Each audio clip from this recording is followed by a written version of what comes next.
निराकारमोकार मूलं तुरीयं गिरा ज्ञानगोतित मीशं गिरीशं करालं महाकाल कालं कृपालं गुणागार संसार पारम नतोऽहम्।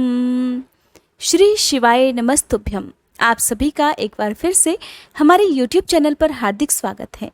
आज रसपान कीजिए सावन मास महात्म्य के दूसरे अध्याय का। जैसा कि इससे पहले की वीडियो में मैंने आपको बताया था कि आज शिव महापुराण का ये अध्याय आप सभी के लिए बहुत आवश्यक होने वाला है, क्योंकि आज के अध्याय में आप जानेंगे शिव पुराण के श्रवण की विधि तथा श्रोताओं के पालन करने योग्य नियमों के वर्णन के बारे में। शौनक जी कहते हैं, हे सूत जी, आपको नमस्कार है। आप धन्य हैं, शिव भक्तों में श्रेष्ठ हैं। आपके महान गुण वर्णन करने योग्य हैं। अब आप कल्याणमय शिव पुराण के श्रवण की विधि बतलाइए, जिससे सभी श्रोताओं को संपूर्ण उत्तम फल की प्राप्ति हो सके। तब सूत जी महाराज कहने लगे कि हे मुनि शौनक, अब मैं तुम्हें संपूर्ण फल की प्राप्ति के लिए शिव पुराण के श्रवण की विधि बता रहा हूँ। ध्यान पूर्वक सुनो।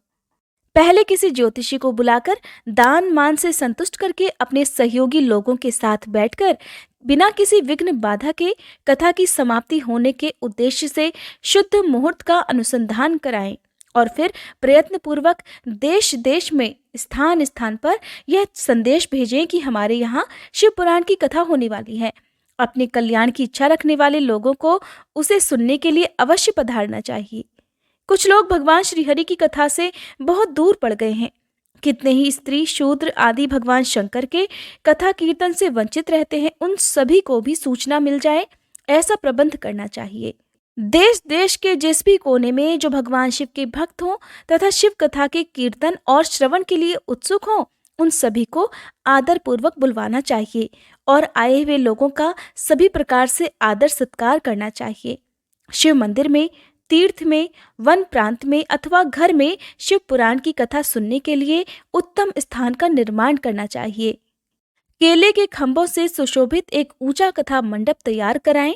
उसे सब ओर से फल पुष्प आदि से तथा सुंदर चंदोवे से अलंकृत करें और चारों ओर ध्वजा पता लगाकर तरह तरह के सामानों से सजाकर सुंदर शोभा संपन्न बना दें। भगवान शिव के प्रति सभी प्रकार से उत्तम भक्ति करनी चाहिए। वही सब तरह से आनंद का विधान करने वाली है।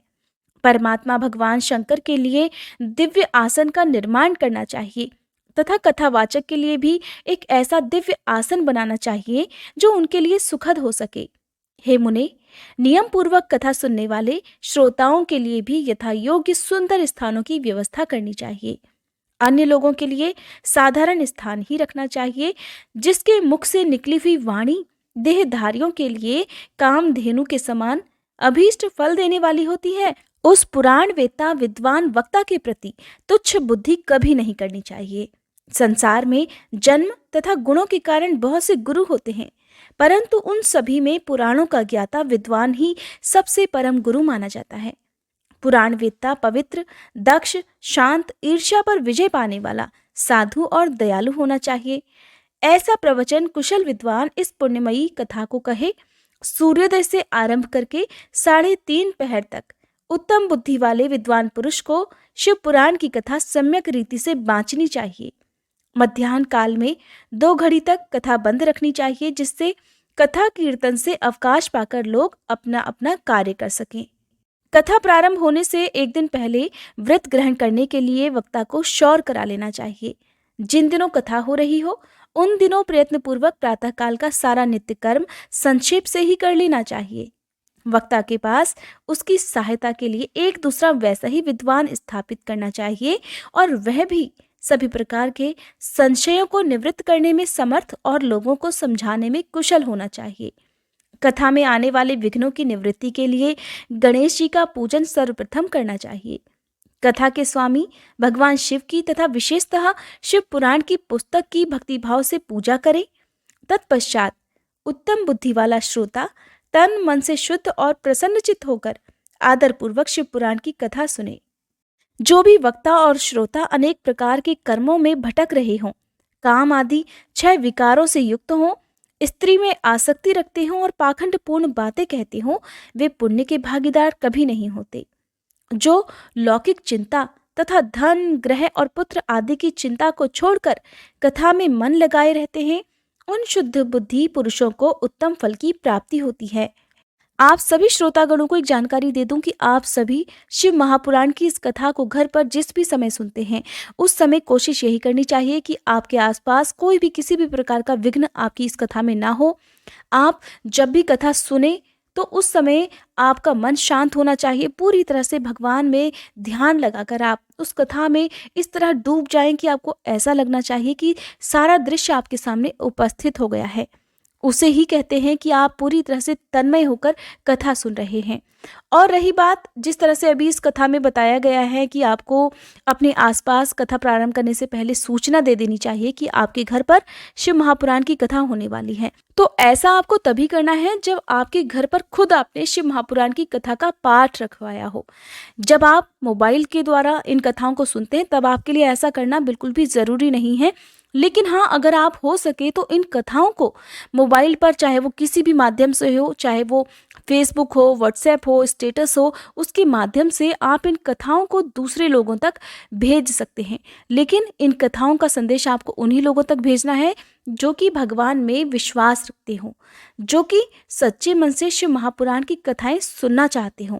ऐसा ना हो कि आपने ऐसे लोगों को ये वीडियो शेयर कर दी जो उसमें बिल्कुल भी इंटरेस्ट ना रखते हो या उनका भगवान में विश्वास ही ना हो। कहते हैं आप जिस भी कथा को सुनते हैं या पढ़ते हैं, यदि आप उसका प्रसार करते हैं तो उसका कई गुना पुण्य भी आपको प्राप्त होता है। यही कारण है कि जब भी हमारे घर में चाहे शिव महापुराण की कथा का पाठ हो, सत्यनारायण भगवान की कथा हो, तो हम अपने आसपास के या अपने रिश्तेदारों को सूचित कर देते हैं कि आज हमारे घर पर ये कथा प्रारंभ होने वाली है, आप सभी समय से आकर कथा का रसपान कर सकते हैं। अब क्योंकि जमाना बदल रहा है, डिजिटल जमाना हो चुका है, तो लोग मोबाइल पर ही इन कथाओं का नियमित रूप से श्रवण कर लेते हैं। ऐसे में हो सके तो आप, चाहे वो मेरे चैनल पर वीडियोस देखते हैं या किसी और के चैनल पर देखते हैं, जो भी वीडियो आपको पसंद आती है उसको ज़्यादा से ज़्यादा लोगों तक आप शेयर कर दिया करें। यहाँ पर श्री सूत जी महाराज बहुत ही आवश्यक नियम बता रहे हैं जो कि श्रोताओं के लिए सबसे जरूरी होता है। जो लौकिक चिंता और धन, ग्रह, पुत्र आदि की चिंता को छोड़कर कथा में मन लगाए रहते हैं, उन शुद्ध बुद्धि पुरुषों को और उन शुद्ध बुद्धि भक्तों को उत्तम फल की प्राप्ति होती है। जो श्रोता श्रद्धा और भक्ति से युक्त होते हैं, दूसरे कर्मों में मन नहीं लगाते, यानी कि कथा सुनते समय उनका सारा ध्यान केवल कथा में ही रहता है, और जो भक्त मौन, पवित्र और उद्वेग शून्य होते हैं, वे ही पुण्य के भागीदार होते हैं। कहते हैं कि जब भी आप किसी भी भगवान की कथा सुनते हैं तब आपको अपनी आंखें बंद कर मन की आंखों से सारे दृश्य को देखना चाहिए। सूत जी कहने लगे, हे शौनक जी, आप शिव पुराण सुनने का व्रत लेने वाले पुरुषों के लिए जो नियम बताए गए हैं उन्हें भी भक्ति पूर्वक सुनो। नियम पूर्वक इस श्रेष्ठ कथा को सुनने से बिना किसी विघ्न बाधा के उत्तम फल की प्राप्ति होती है। जो लोग दीक्षा से रहित हैं, उनका कथा श्रवण में अधिकार नहीं है। अतः हे मुने, कथा सुनने की इच्छा वाले सभी लोगों को पहले वक्ता से दीक्षा ग्रहण कर लेनी चाहिए। जो लोग नियम से कथा सुने उन्हें ब्रह्मचर्य से रहना चाहिए, धरती पर सोना चाहिए, पत्तलों में खाना, और प्रतिदिन कथा समाप्त होने पर ही अन्न ग्रहण करना चाहिए। जिसमें शक्ति हो वह पुराण की समाप्ति तक उपवास करके शुद्धता पूर्वक भक्ति भाव से उत्तम शिव पुराण को सुनना चाहिए। इस कथा का व्रत लेने वाले पुरुष को प्रतिदिन एक बार ही हविष्यांत भोजन करना चाहिए, अर्थात शुद्ध सात्विक भोजन करना चाहिए। जिस प्रकार से कथा श्रवण का नियम सुख पूर्वक सध सके वैसे ही करना चाहिए। गरिष्ठ अन्न, दाल, जला हुआ अन्न, सेम, मसूर, भाव दूषित तथा बासी अन्न को खाकर कथाव्रती पुरुष कभी भी कथा को ना सुने। जिसने कथा का व्रत ले रखा हो वह पुरुष प्याज, लहसुन, हींग, गाजर, मादक वस्तु तथा अमिष कही जाने वाली वस्तुओं का त्याग कर दे। कथा का व्रत लेने वाला पुरुष या भक्त काम, क्रोध आदि 6 विकारों को, ब्राह्मणों की निंदा को तथा पतिव्रता और साधु संतों की निंदा को भी त्याग दे। कथाव्रती भक्त प्रतिदिन सत्य, शौच, दया, मौन, सरलता, विनय तथा हार्दिक उदारता, इन सद्गुणों को सदा अपनाए रहे। श्रोता निष्काम हो या सकाम, वह नियम पूर्वक कथा सुने। सकाम पुरुष अपनी अभीष्ट कामना को प्राप्त करता है और निष्काम पुरुष मोक्ष पा लेता है। अर्थात कर्म ही करना मनुष्य का कर्तव्य होना चाहिए, फल की चिंता नहीं करना चाहिए। कर्म ऐसे होने चाहिए जो कि सभी प्राणियों के हित में हो। ऐसा ना हो कि कर्म आप करते जा रहे हैं, चाहे उनसे दूसरे प्राणियों को नुकसान हो रहा हो, तो ऐसे किए गए कर्मों का आपको सिर्फ पाप ही भुगतने मिलेगा। दरिद्र, क्षय का रोगी, पापी, भाग्यहीन तथा संतान रहित भक्तों को भी इस उत्तम कथा को सुनना चाहिए। काकबंध्या आदि जो 7 प्रकार की दुष्टा स्त्रियां हैं वे, तथा जिसका गर्भ गिर जाता हो वह, इन सभी को शिव पुराण की उत्तम कथा अवश्य सुननी चाहिए। हे मुने, स्त्री हो या पुरुष, सभी को यत्नपूर्वक विधि विधान से शिव पुराण की यह उत्तम कथा अवश्य सुननी चाहिए। हे महर्षि, इस तरह शिव पुराण की कथा के पाठ और श्रवण संबंधी यज्ञोत्सव की समाप्ति होने पर श्रोताओं को भक्ति और प्रयत्न पूर्वक भगवान शिव की पूजा की भांति पुराण पुस्तक की भी पूजा करनी चाहिए। तदंतर विधि पूर्वक वक्ता का भी पूजन करना आवश्यक है। पुस्तक को आच्छादित करने के लिए अर्थात ढकने के लिए नवीन और सुंदर बस्ता बनावे। उसे बांधने के लिए दृढ़ और दिव्य डोरी लगानी चाहिए। फिर उसका विधिवत पूजन करना चाहिए। हे मुनिश्रेष्ठ, इस प्रकार महान उत्सव के साथ पुस्तक और वक्ता की विधिवत पूजा करके वक्ता की सहायता के लिए स्थापित किए हुए पंडित जी का भी उसी के अनुसार धन आदि के द्वारा उससे कुछ ही कम सत्कार करना चाहिए। वहां आए हुए ब्राह्मणों को अन्न धन आदि का दान करना चाहिए। साथ ही गीत वाद्य और नृत्य आदि के द्वारा महान उत्सव की रचना करनी चाहिए। हे शौनक जी, यदि श्रोता विरक्त हो तो उसके लिए कथा समाप्ति के दिन विशेष रूप से उस गीता का पाठ करना चाहिए जिसे श्री रामचंद्र जी के प्रति भगवान शिव ने कहा था। यदि श्रोता गृहस्थ हो तो उस बुद्धिमान को उस श्रवण कर्म की शांति के लिए शुद्ध हविष्य के द्वारा होम करना चाहिए। हे मुने, रुद्र संहिता के प्रत्येक श्लोक द्वारा होम करना उचित होता है अथवा गायत्री मंत्र से ही होम करना चाहिए, क्योंकि वास्तव में यह पुराण गायत्री मय ही है। अथवा इन सब के अतिरिक्त शिव पंचाक्षर मूल मंत्र से हवन करना उचित है। होम करने की शक्ति न हो तो विद्वान पुरुष यथाशक्ति हवनीय हविष्य का ब्राह्मण को दान करे। घर में किसी भी प्रकार के दोष की शांति के लिए भक्ति पूर्वक शिव सहस्त्र नाम का पाठ अथवा श्रवण करना चाहिए। इससे सब कुछ सफल हो जाता है, इसमें कोई संशय नहीं, क्योंकि तीनों लोकों में उससे बढ़कर कोई वस्तु नहीं है। कथा श्रवण संबंधी व्रत की पूर्णता की सिद्धि के लिए 11 ब्राह्मणों को मधु मिश्रित खीर का भोजन कराना चाहिए और उन्हें दक्षिणा देनी चाहिए। हे मुने, यदि शक्ति हो तो 3 तोले सोने का एक सुंदर सिंहासन बनवाएं और उस पर उत्तम अक्षरों में लिखी अथवा लिखवाई गई शिव पुराण की पोथी विधि पूर्वक स्थापित करनी चाहिए। तत्पश्चात पुरुष को उसकी आवाहन आदि विविध उपचारों से पूजा करके दक्षिणा चढ़ानी चाहिए। फिर जितेंद्रिय आचार्य का वस्त्र आभूषण और गंध आदि से पूजन करके दक्षिणा सहित वह पुस्तक उन्हें समर्पित कर देनी चाहिए। उत्तम बुद्धि वाला श्रोता इस प्रकार भगवान शिव के संतोष के लिए पुस्तक का दान करे। हे शौनक जी, इस पुराण के दान के प्रभाव से भगवान शिव का अनुग्रह पाकर पुरुष भवबंधन से मुक्त हो जाता है। इसी तरह विधि विधान का पालन करने पर श्री संपन्न शिव पुराण संपूर्ण फल को देने वाला तथा भोग और मोक्ष का दाता होता है। हे मुने, शिव पुराण का वह सारा महात्म्य जो संपूर्ण अभीष्ट को देने वाला है मैंने तुम्हें कह सुनाया। अब और क्या सुनना चाहते हो? महाशिव पुराण को समस्त पुराणों के माथे का तिलक माना गया है। ये भगवान शिव को अत्यंत प्रिय, रमणीय तथा भव रोग का निवारण करने वाला है। जो भक्त सदा भगवान शिव का ध्यान करते हैं, जिनकी वाणी भगवान शिव के गुणों की स्तुति करती है और जिनके दोनों कान उनकी कथा का श्रवण करते हैं, इस जीव जगत में उन्हीं का जन्म लेना सफल माना गया है।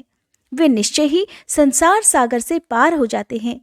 भिन्न भिन्न प्रकार के समस्त गुण जिनके सच्चिदानंदमय स्वरूप का कभी स्पर्श नहीं करते, जो अपनी महिमा जगत के बाहर और भीतर भासमान है तथा जो मन के बाहर और भीतर वाणी और मनोवृत्ति रूप में प्रकाशित होते हैं, उन अनंत आनंद घन रूप परम शिव की मैं शरण लेता हूँ, जो आदि और अंत में तथा मध्य में भी नित्य मंगलमय है, जिनकी समानता अथवा तुलना कहीं भी कुछ नहीं है, जो आत्मा के स्वरूप को प्रकाशित करने वाले देवता हैं, जिनके 5 मुख हैं और जो खेल ही खेल में अनायास जगत की रचना, पालन और संहार तथा अनुग्रह और तिरोभाव रूप 5 प्रबल कर्म करते रहते हैं, उन सर्वश्रेष्ठ अजर अमर ईश्वर अंबिकापति भगवान शंकर का मैं मन ही मन चिंतन करता हूँ। व्यास जी कहते हैं, जो धर्म का महान क्षेत्र है और जहाँ गंगा यमुना का संगम हुआ है, उस परम पुण्यमय प्रयाग में जो ब्रह्मलोक का मार्ग है, सत्यव्रत में तत्पर रहने वाले महातेजस्वी महाभाग महात्मा मुनियों ने एक विशाल ज्ञान यज्ञ का आयोजन किया। उस ज्ञान यज्ञ का समाचार सुनकर पौराणिक शिरोमणि व्यास शिष्य महामुनि सूत जी वहां मुनियों के दर्शन करने के लिए आए। सूत जी को आते देखकर वे सभी मुनि उस समय हर्ष से खिल उठे और अत्यंत प्रसन्न मन से उन्होंने उनका विधिवत स्वागत सत्कार किया। तत्पश्चात उन प्रसन्न महात्माओं ने उनकी विधिवत स्तुति करके विनय पूर्वक हाथ जोड़कर इस प्रकार कहा, हे सर्वज्ञ विद्वान रोमहर्षण जी, आपका भाग्य बड़ा भारी है। इसी से आपने व्यास जी के मुख से अपनी प्रसन्नता के लिए ही संपूर्ण पुराण विद्या प्राप्त की है। इसीलिए आप आश्चर्य स्वरूप कथाओं के भंडार हैं। ठीक उसी तरह जैसे रत्नाकर समुद्र बड़े बड़े सारभूत रत्नों का आगार है। तीनों लोकों में भूत, वर्तमान और भविष्य तथा और भी जो कोई वस्तु है वह आपसे अज्ञात नहीं है। आप हमारे सौभाग्य से इस यज्ञ का दर्शन करने के लिए यहाँ पधार गए हैं और इसी व्यास से हमारा कुछ कल्याण करने वाले हैं, क्योंकि आपका आगमन कभी निरर्थक हो ही नहीं सकता। हमने पहले भी आपसे शुभाशुभ तत्व का पूरा पूरा वर्णन सुना है, किंतु उसे तृप्ति नहीं होती। हमें उसे सुनने की बारंबार इच्छा होती है। हे उत्तम बुद्धि वाले सूत जी, इस समय हमें एक ही बात सुननी है। यदि आपका अनुग्रह हो तो गोपनीय होने पर भी आप उस विषय का वर्णन कीजिए। घोर कलयुग आने पर मनुष्य पुण्यकर्म से दूर रहेंगे, दुराचार में फंस जाएंगे और सबके सब सत्य भाषण से मुंह फेर लेंगे, दूसरों की निंदा में तत्पर रहेंगे, पराये धन को हड़प लेने की इच्छा करेंगे, उनका मन पराई स्त्रियों में आसक्त रहेगा और वे दूसरे प्राणियों पर हिंसा किया करेंगे, अपने शरीर को ही आत्मा समझेंगे, मूढ़, नास्तिक और पशु बुद्धि रखने वाले होंगे, माता पिता से द्वेष रखेंगे, ब्राह्मण लोभ रूपी ग्राह के ग्रास बन जाएंगे, वेद बेचकर जीविका चलाएंगे, धन का उपार्जन करने के लिए ही विद्या का अभ्यास करेंगे और मद से मोहित रहेंगे, अपनी जाति के कर्म को छोड़ देंगे, प्रायः दूसरों को ठगेंगे, तीनों काल की संध्योपासना से दूर रहेंगे और ब्रह्म ज्ञान से शून्य रहेंगे। समस्त क्षत्रिय भी स्वधर्म का त्याग करने वाले होंगे, कुसंगी, पापी और व्यभिचारी होंगे, उनमें शौर्य का अभाव होगा। वैश्य, संस्कार भ्रष्ट, स्वधर्म त्यागी, कुमार्गी, धनोपार्जन परायण तथा नाप तौल में अपनी कुत्सित वृत्ति का परिचय देने वाले होंगे। इसी तरह शूद्र ब्राह्मणों के आचार में तत्पर होंगे, उनकी आकृति उज्जवल होगी, अर्थात वे अपना कर्म धर्म छोड़कर उज्जवल वेशभूषा से विभूषित होकर व्यर्थ ही घूमा करेंगे। वे स्वभावतः ही अपने धर्म का त्याग करने वाले होंगे, उनके विचार धर्म के प्रतिकूल होंगे और वे कुटिल और द्विज नंदक होंगे। यदि धनी हुए तो कुकर्म में लग जाएंगे, विद्वान हुए तो वाद विवाद करने वाले बन जाएंगे, अपने को कुलीन मानकर चारों वर्णों के साथ वैवाहिक संबंध स्थापित करेंगे, समस्त वर्णों को अपने संपर्क से भ्रष्ट कर देंगे। वे लोग अपनी अधिकार सीमा से बाहर जाकर द्विजोचित सत्कर्मों का अनुष्ठान करने वाले होंगे। कलयुग की स्त्रियां प्रायः सदाचार से भ्रष्ट और पति का अपमान करने वाली होंगी, सास ससुर से द्रोह करेंगी, किसी से भय नहीं मानेंगी, मलिन भोजन करेंगी, कुत्सित हाव भाव में तत्पर रहेंगी, उनका शील स्वभाव बहुत बुरा होगा और वे अपने पति की सेवा से सदा ही विमुख रहेंगी। हे सूत जी, इस प्रकार जिनकी बुद्धि नष्ट हो गई है, जिन्होंने अपने धर्म का त्याग कर दिया है, ऐसे लोगों को इस लोक और परलोक में उत्तम गति कैसे प्राप्त हो सकेगी, इसी चिंता से हमारा मन सदा व्याकुल रहता है। परोपकार के समान दूसरा कोई धर्म नहीं है, अतः जिस छोटे से उपाय से इन सबके पापों का तत्काल नाश हो जाए, उसे इस समय कृपा पूर्वक बतलाइए, क्योंकि आप तो समस्त सिद्धांतों के ज्ञाता हैं।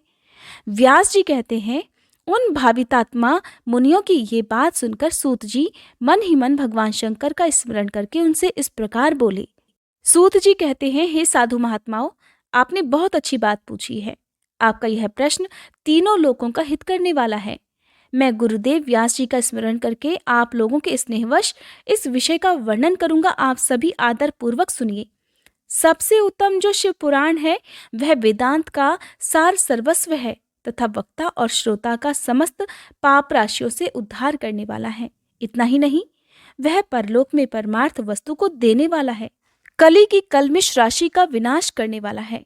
उसमें भगवान शिव के उत्तम यश का वर्णन है। हे ब्राह्मणों, धर्म, अर्थ, काम और मोक्ष, इन चारों पुरुषार्थों को देने वाला यह पुराण सदा ही अपने प्रभाव की दृष्टि से वृद्धि या विस्तार को प्राप्त हो रहा है। हे विप्रवरों, उस सर्वोत्तम शिव पुराण के अध्ययन मात्र से ही वे कलयुग के पापासक्त जीव श्रेष्ठतम गति को प्राप्त हो जाएंगे।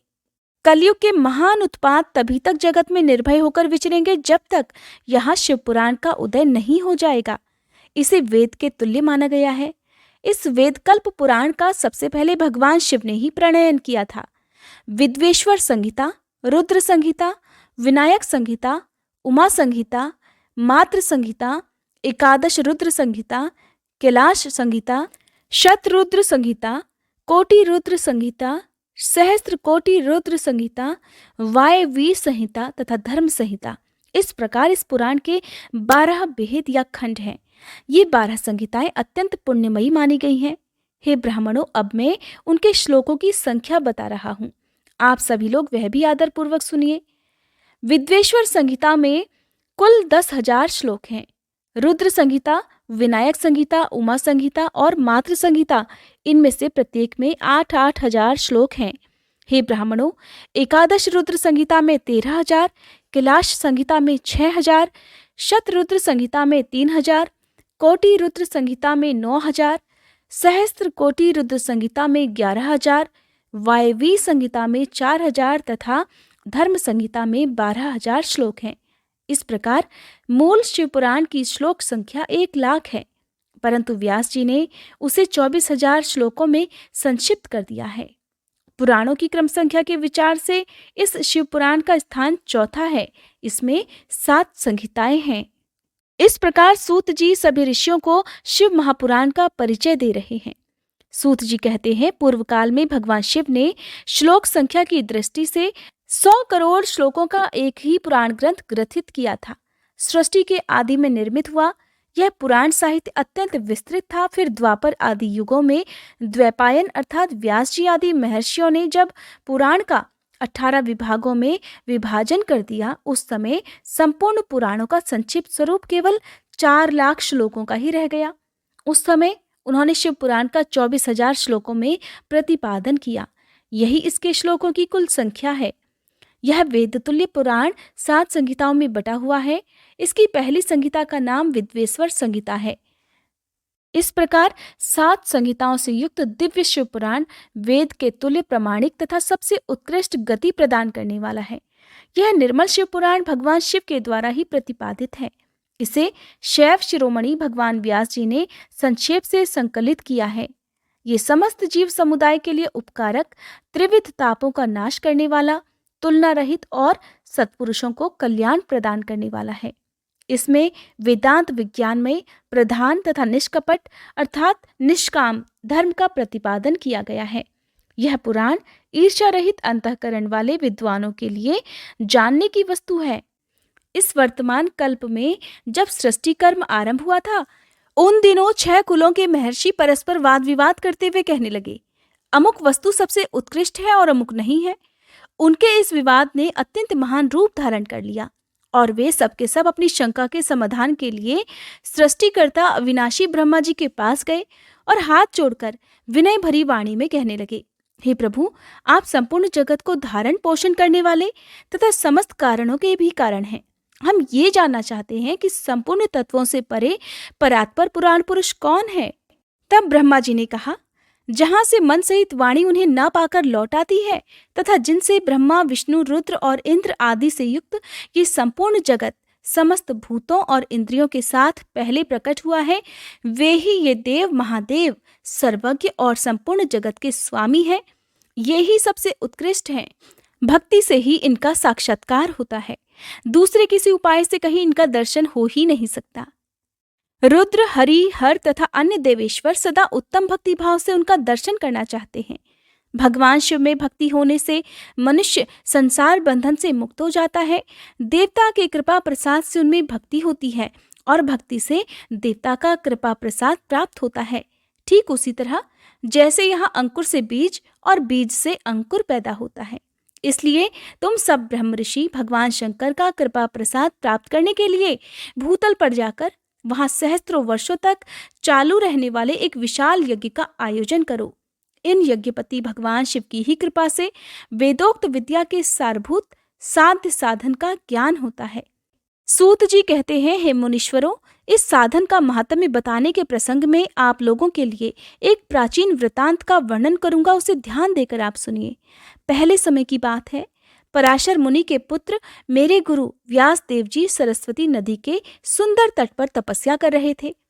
एक दिन सूर्य तुल्य तेजस्वी विमान से यात्रा करते हुए भगवान सनत कुमार अकस्मात वहां जा पहुंचे और उन्होंने मेरे गुरु को वहां देखा। वे ध्यान में मग्न थे। उससे जगने पर उन्होंने ब्रह्मपुत्र सनत कुमार जी को अपने सामने उपस्थित देखा। देखकर वे बड़े वेग से उठे और उनके चरणों में प्रणाम करके मुनि ने उन्हें अर्घ्य दिया और देवताओं के बैठने योग्य आसन भी अर्पित किया। तब प्रसन्न हुए भगवान सनत कुमार विनीत भाव से खड़े हुए व्यास जी से गंभीर वाणी में कहने लगे, हे मुने, तुम सत्य वस्तु का चिंतन करो। वह सत्य पदार्थ भगवान शिव ही हैं जो तुम्हारे साक्षात्कार के विषय होंगे। भगवान शंकर का श्रवण, कीर्तन, मनन, ये 3 महत्तर साधन कहे गए हैं। ये तीनों ही वेद सम्मत हैं। पूर्व काल में मैं दूसरे साधनों के संभ्रम में पड़कर घूमता घामता मंद्राचल पर जा पहुंचा और वहां तपस्या करने लगा। तदंतर महेश्वर शिव की आज्ञा से भगवान नंदिकेश्वर वहां आए। उनकी मुझ पर बड़ी दया थी। वे सबके साक्षी तथा शिव गणों के स्वामी भगवान नंदिकेश्वर मुझे स्नेहपूर्वक मुक्ति का उत्तम साधन बताते हुए कहने लगे, भगवान शंकर का श्रवण, कीर्तन और मनन, ये तीनों साधन वेद सम्मत हैं और मुक्ति के साक्षात कारण हैं। ये बात स्वयं भगवान शिव ने मुझसे कही है। अतः हे ब्राह्मण, तुम श्रवण आदि तीनों साधनों का ही अनुष्ठान करो। व्यास जी से बार बार ऐसा कहकर अनुगामियों सहित ब्रह्मपुत्र सनत कुमार परम सुंदर ब्रह्मधाम को चले गए। इस प्रकार पूर्व काल के इस उत्तम वृतांत का मैंने संक्षेप से वर्णन किया है। तब ऋषिगण कहने लगे, हे सूत जी, श्रवण आदि 3 साधनों को आपने मुक्ति का उपाय बताया है, किंतु जो श्रवण आदि तीनों साधनों में असमर्थ हो, वह मनुष्य किस उपाय का अवलंबन करके मुक्त हो सकता है? किस साधन भूत कर्म के द्वारा बिना प्रयास के ही मोक्ष मिलता है? इसके बारे में भी बताइए। सूत जी कहते हैं, हे शौनक जी, जो श्रवण, कीर्तन और मनन इन तीनों साधनों के अनुष्ठान में समर्थ न हो, वो भगवान शंकर के लिंग और मूर्ति की स्थापना करके नित्य उसकी पूजा करे तो संसार सागर से पार हो सकता है। वंचना अथवा छल न करते हुए अपनी शक्ति के अनुसार धनराशि ले जाए और उसे शिवलिंग अथवा शिव मूर्ति की सेवा के लिए अर्पित कर दे। साथ ही निरंतर उस लिंग और मूर्ति की पूजा भी करे। उसके लिए भक्ति भाव से मंडप, गोपुर, तीर्थ, मठ और क्षेत्र की स्थापना करे और उत्सव रचाए। वस्त्र, गंध, पुष्प, धूप, दीप, पूवे और शाक आदि व्यंजनों से युक्त भांति भांति के भक्ष्य भोजन अन्न नैवेद्य के रूप में समर्पित करे। छत्र, ध्वजा, व्यंजन, चामर तथा अन्य अंगों सहित राजोपचार की भांति सब सामान भगवान शिव के लिंग और मूर्ति को चढ़ाएं। प्रदक्षिणा, नमस्कार तथा यथाशक्ति जप करना चाहिए। आह्वान से लेकर विसर्जन तक सारा कार्य प्रतिदिन भक्ति भाव से संपन्न करें। इस प्रकार शिवलिंग अथवा शिव मूर्ति में भगवान शंकर की पूजा करने वाला पुरुष श्रवण आदि साधनों का अनुष्ठान न करे तो भी भगवान शिव की प्रसन्नता से सिद्धि प्राप्त कर लेता है। पहले के बहुत से महात्मा पुरुष लिंग और शिव मूर्ति की पूजा करने मात्र से ही भव बंधन से मुक्त हो चुके हैं। तब ऋषियों ने पूछा, मूर्ति में ही सर्वत्र देवताओं की पूजा होती है, लिंग में नहीं, परंतु भगवान शिव की पूजा सब जगह मूर्ति में और लिंग में भी क्यों की जाती है? शौनक जी के इस प्रश्न को सुनकर सूत जी ने कहा, हे मुनीश्वरों, तुम्हारा ये प्रश्न तो बड़ा ही पवित्र और अत्यंत अद्भुत है। इस विषय में महादेव जी ही वक्ता हो सकते हैं। दूसरा कोई पुरुष कभी और कहीं भी इसका प्रतिपादन नहीं कर सकता। इस प्रश्न के समाधान के लिए भगवान शिव ने जो कुछ कहा है और उसे मैंने अपने गुरु जी के मुख से जिस प्रकार सुना है, उसी तरह क्रमशः वर्णन करूंगा। एकमात्र भगवान शिव ही ब्रह्म रूप होने के कारण निष्कल अर्थात निराकार कहे गए हैं। रूपवान होने के कारण उन्हें सकल भी कहा गया है, इसलिए वे सकल और निष्कल दोनों ही हैं। शिव के निष्कल निराकार होने के कारण ही उनकी पूजा का आधारभूत लिंग भी निराकार ही प्राप्त हुआ है, अर्थात शिवलिंग शिव के निराकार स्वरूप का प्रतीक है। इसी तरह शिव के सकल या साकार होने के कारण उनकी पूजा का आधारभूत विग्रह साकार प्राप्त होता है, अर्थात शिव का साकार विग्रह उनके साकार स्वरूप का प्रतीक होता है। सकल और अकल अर्थात समस्त अंग आकार सहित साकार और अंग आकार से सर्वथा रहित निराकार रूप होने से ही वे ब्रह्म शब्द से कहे जाने वाले परमात्मा हैं। और यही कारण है कि सब लोग लिंग जो कि निराकार माना जाता है और मूर्ति जिसे साकार कहते हैं, दोनों में ही सदा भगवान शिव की पूजा करते हैं। शिव से भिन्न जो दूसरे दूसरे देवतागण हैं, वे साक्षात ब्रह्म नहीं हैं, इसीलिए कहीं भी उनके लिए निराकार लिंग नहीं उपलब्ध होता। पूर्व काल में बुद्धिमान ब्रह्मपुत्र सनत कुमार मुनि ने मंदराचल पर नंदिकेश्वर से इसी प्रकार का प्रश्न किया था। सनत कुमार जी ने कहा था, हे भगवान, शिव से भिन्न जो देवता हैं, उन सब की पूजा के लिए चारों ओर प्रायः वेर अर्थात मूर्ति मात्र ही अधिक संख्या में देखा और सुना जाता है। केवल भगवान शिव की ही पूजा में लिंग और वेर दोनों का ही उपयोग देखने में आता है। अतः कल्याणमय नंदिकेश्वर, इस विषय में जो कुछ भी तत्व की बात हो उसे मुझे इस प्रकार बताइए जिससे मुझे अच्छी तरह से समझ में आ जाए। तब नंदिकेश्वर ने सनत कुमार को समझाते हुए कहा कि हे निष्पाप ब्रह्म कुमार, आपके इस प्रश्न का हम जैसे लोगों के द्वारा कोई उत्तर नहीं दिया जा सकता, क्योंकि ये गोपनीय विषय है और लिंग साक्षात ब्रह्म का प्रतीक है। तथापि आप शिव भक्त हैं, इसीलिए इस विषय में भगवान शिव ने जो कुछ भी बताया है उसे ही आपके समक्ष कहता हूँ। भगवान शिव ब्रह्म स्वरूप और निष्कल अर्थात निराकार हैं, इसलिए उन्हीं की पूजा में निष्कल लिंग का उपयोग होता है। संपूर्ण वेदों का भी यही मत है। तब सनत कुमार कहने लगे, हे महाभाग योगेंद्र, आपने भगवान शिव और दूसरे देवताओं के पूजन में लिंग और मूर्ति के प्रचार का जो रहस्य विभाग पूर्वक बताया है वह यथार्थ है। इसलिए लिंग और मूर्ति आदि की उत्पत्ति का जो उत्तम वृतांत है उसी को मैं इस समय सुनना चाहता हूँ। लिंग के प्राकट्य का रहस्य सूचित करने वाला प्रसंग मुझे सुनाइए। इसके उत्तर में नंदिकेश्वर ने भगवान महादेव के निष्कल स्वरूप लिंग के आविर्भाव का प्रसंग सुनाना प्रारंभ किया। उन्होंने ब्रह्मा तथा विष्णु के विवाद, देवताओं की व्याकुलता और चिंता, देवताओं का दिव्य कैलाश शिखर पर गमन, उनके द्वारा चंद्रशेखर महादेव का स्तवन, देवताओं से प्रेरित हुए महादेव जी का ब्रह्मा और विष्णु के विवाद स्थल में आगमन और दोनों के बीच में निष्कल आदि अंत रहित भीषण अग्निस्तंभ के रूप में उनका आविर्भाव आदि प्रसंगों की कथा कही।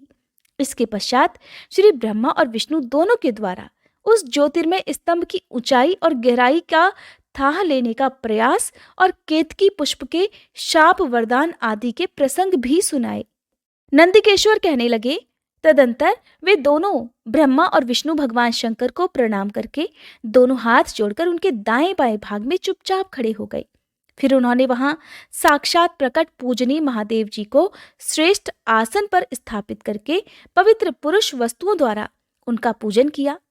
दीर्घ काल तक अविकृत भाव से सुस्थिर रहने वाली वस्तुओं को पुरुष वस्तु कहते हैं और अल्पकाल तक ही टिकने वाली क्षणभंगुर वस्तुएं प्राकृत वस्तुएं कहलाती हैं। इस तरह वस्तु के ये दो भेद जानने चाहिए, अर्थात किन किन पुरुष वस्तुओं से उन्होंने भगवान शिव का पूजन किया ये बताया जाता है।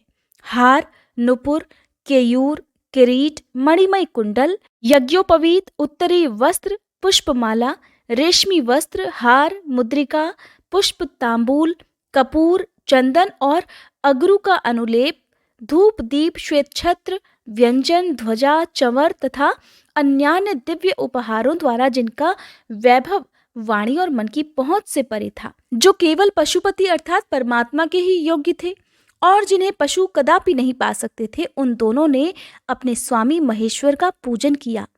सबसे पहले वहां ब्रह्मा जी और विष्णु जी ने भगवान शंकर की पूजा की। इससे प्रसन्न होकर भक्ति पूर्वक भगवान शिव ने वहां नम्र भाव से खड़े हुए उन दोनों देवताओं से मुस्कुराकर कहा। महेश्वर कहने लगे, हे पुत्रों, आज का दिन एक महान दिन है। इसमें तुम्हारे द्वारा जो आज मेरी पूजा हुई है, इससे मैं तुम लोगों पर बहुत प्रसन्न हूँ। इस कारण ये दिन परम पवित्र और महान से महान होगा।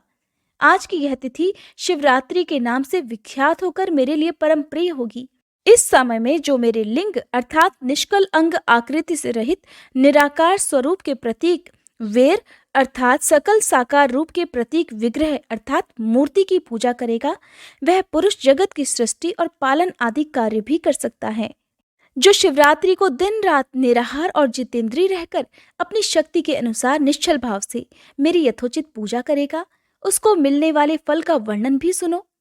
1 वर्ष तक निरंतर मेरी पूजा करने पर जो फल मिलता है, वह सारा फल केवल शिवरात्रि को ही मेरा पूजन करने से मनुष्य तत्काल प्राप्त कर लेता है। जैसे पूर्ण चंद्रमा का उदय समुद्र की वृद्धि का अवसर है, ठीक उसी प्रकार ये शिवरात्रि तिथि मेरे धर्म की वृद्धि का समय है। इस तिथि में मेरी स्थापना आदि का मंगलमय उत्सव होना चाहिए। पहले जब मैं ज्योतिर्मय स्तंभ रूप से प्रकट हुआ था, वह समय मार्गशीर्ष मास में आद्रा नक्षत्र से युक्त पूर्णमासी या प्रतिपदा है। जो पुरुष मार्गशीर्ष मास में आद्रा नक्षत्र होने पर पार्वती सहित मेरा दर्शन करता है अथवा मेरी मूर्ति या लिंग की ही झांकी करता है, वह मेरे लिए कार्तिकेय से भी अधिक प्रिय है। उस शुभ दिन को मेरे दर्शन मात्र से पूरा फल प्राप्त होता है। यदि दर्शन के साथ साथ मेरा पूजन भी किया जाए तो इतना अधिक फल प्राप्त होता है कि उसका वर्णन वाणी के द्वारा नहीं किया जा सकता। वहां पर मैं लिंग रूप से प्रकट होकर बहुत बड़ा हो गया था, अतः उस लिंग के कारण यह भूतल लिंग स्थान के नाम से प्रसिद्ध हुआ। संसार के लोग इसका दर्शन और पूजन कर सकें, इसके लिए ये अनादि और अनंत ज्योति स्तंभ अथवा ज्योतिर्मय लिंग अत्यंत छोटा हो जाएगा। ये लिंग सभी प्रकार के भोग सुलभ कराने वाला और भोग और मोक्ष का एकमात्र साधन है। इसका दर्शन, स्पर्श और ध्यान यदि किया जाए तो ये प्राणियों को जन्म और मृत्यु के कष्ट से मुक्ति दिलाने वाला है। अग्नि के पहाड़ जैसा जो ये शिवलिंग यहाँ प्रकट हुआ है, इसके कारण ये स्थान अरुणाचल नाम से प्रसिद्ध होगा। यहाँ अनेक प्रकार के बड़े बड़े तीर्थ प्रकट होंगे। इस स्थान में निवास करने या मरने से जीवों को मोक्ष मिल जाएगा। मेरे 2 रूप हैं, सकल और निष्कल। दूसरे किसी के ऐसे रूप नहीं हैं। पहले मैं स्तंभ रूप से प्रकट हुआ था, फिर अपने साक्षात रूप से। ब्रह्म भाव मेरा निष्कल रूप है और महेश्वर भाव सकल रूप। ये दोनों मेरे ही सिद्ध रूप हैं। मैं ही परब्रह्म परमात्मा हूँ। कलायुक्त और अकल मेरे ही स्वरूप हैं। ब्रह्म रूप होने के कारण मैं ईश्वर भी हूँ। जीवों पर अनुग्रह करना आदि मेरे कार्य हैं। हे ब्रह्मा और केशव, मैं सबसे वृहत और जगत की वृद्धि करने वाला होने के कारण ब्रह्म कहलाता हूँ। सर्वत्र समरूप से स्थित और व्यापक होने से मैं ही सबका आत्मा हूँ। सर्ग से लेकर अनुग्रह तक अर्थात आत्मा या ईश्वर से भिन्न जो जगत संबंधी 5 कर्म हैं, वे सदा मेरे ही हैं। मेरे अतिरिक्त दूसरे किसी के नहीं हैं, क्योंकि मैं ही सबका ईश्वर हूँ। पहले मेरी ब्रह्म रूपता का बोध कराने के लिए निष्कल लिंग प्रकट हुआ था। फिर अज्ञात ईश्वरत्व का साक्षात्कार कराने के निमित्त मैं साक्षात जगदीश्वर ही सकल रूप में तत्काल प्रकट हो गया।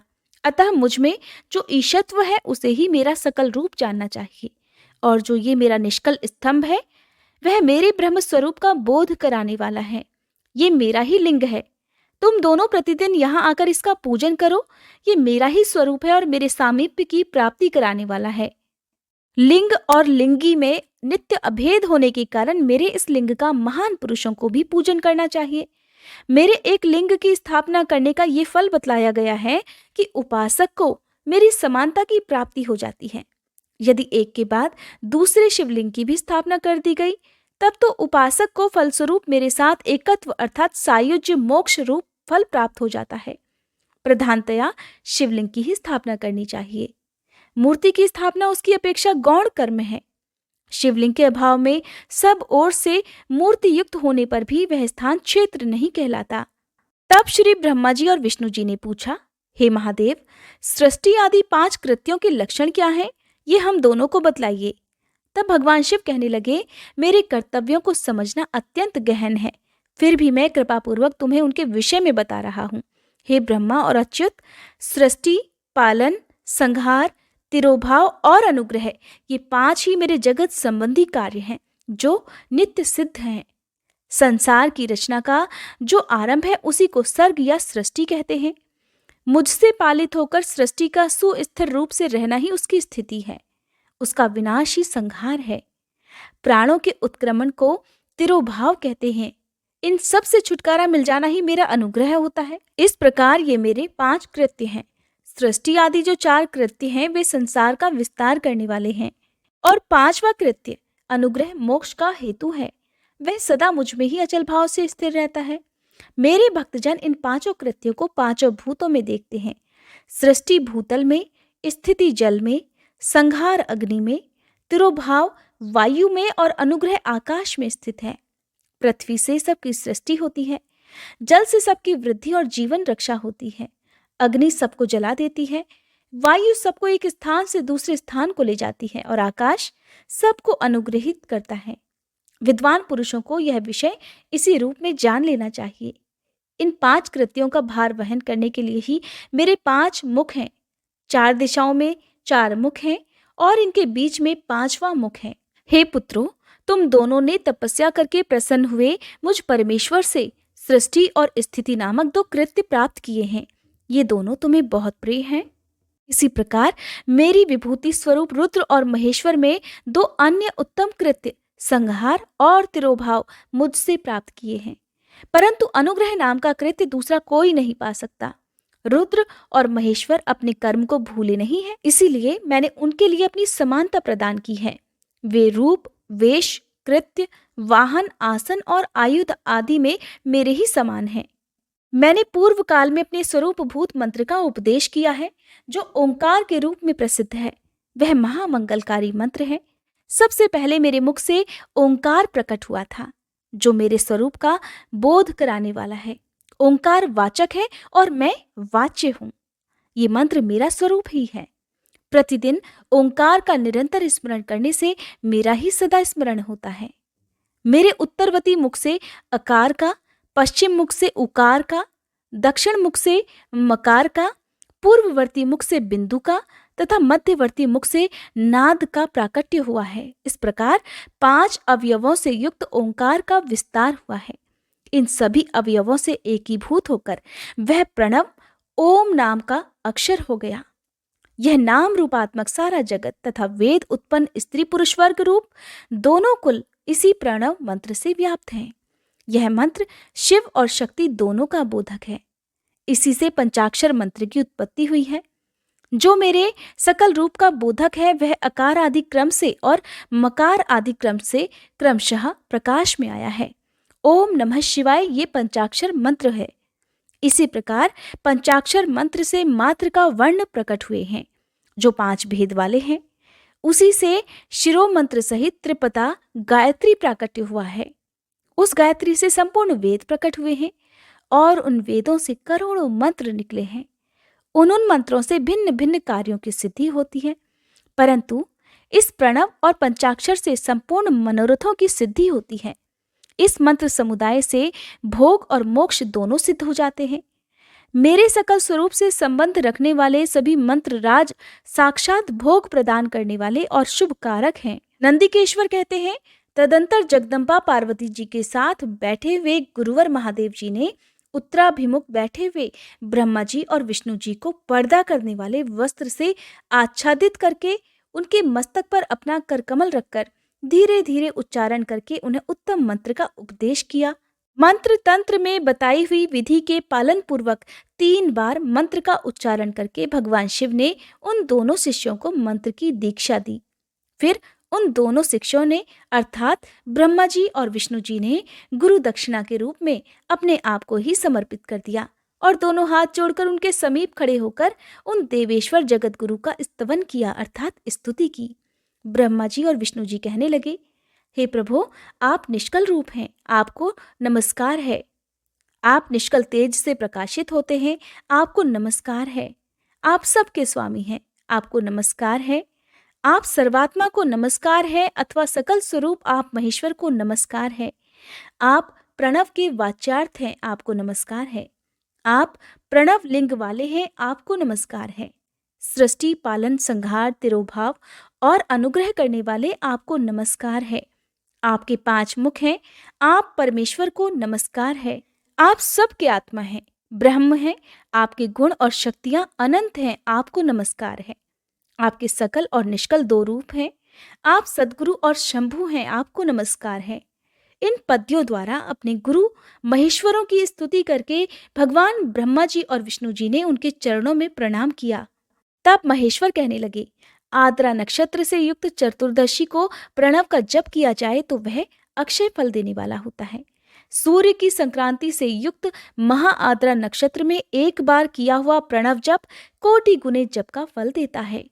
मृगशिरा नक्षत्र का अंतिम भाग तथा पुनर्वसु का आदि भाग पूजा, होम और तर्पण आदि के लिए सदा आद्रा के समान ही होता है, ये जानना चाहिए। मेरा या मेरे लिंग का दर्शन प्रभात काल में ही अर्थात प्रातः और संगम यानी कि मध्याह्न के पूर्व काल में करना चाहिए। मेरे दर्शन पूजन के लिए चतुर्दशी तिथि निशीथ व्यापिनी अथवा प्रदोष व्यापिनी लेनी चाहिए, क्योंकि परिवर्तिनी तिथि से संयुक्त चतुर्दशी की ही प्रशंसा की जाती है। पूजा करने वालों के लिए मेरी मूर्ति और लिंग दोनों एक समान है, फिर भी मूर्ति की अपेक्षा लिंग का स्थान ऊंचा और सर्वोत्तम है। इसलिए मुमुक्षु पुरुषों को चाहिए कि वे मूर्ति से भी श्रेष्ठ समझकर लिंग का ही पूजन करें। लिंग का ओंकार मंत्र से और वेर अर्थात मूर्ति का पंचाक्षर मंत्र से पूजन करना चाहिए। शिवलिंग की स्वयं ही स्थापना करके अथवा दूसरों से भी स्थापना करवाकर उत्तम द्रव्यमय उपचारों से पूजन करना चाहिए। इससे मेरा पद सुलभ हो जाता है। इस प्रकार उन दोनों शिष्यों अर्थात भगवान श्री ब्रह्मा जी और भगवान श्री हरि को उपदेश देकर भगवान शिव वहां से अंतर्ध्यान हो गए। जय भोलेनाथ। आज का अध्याय समाप्त हुआ।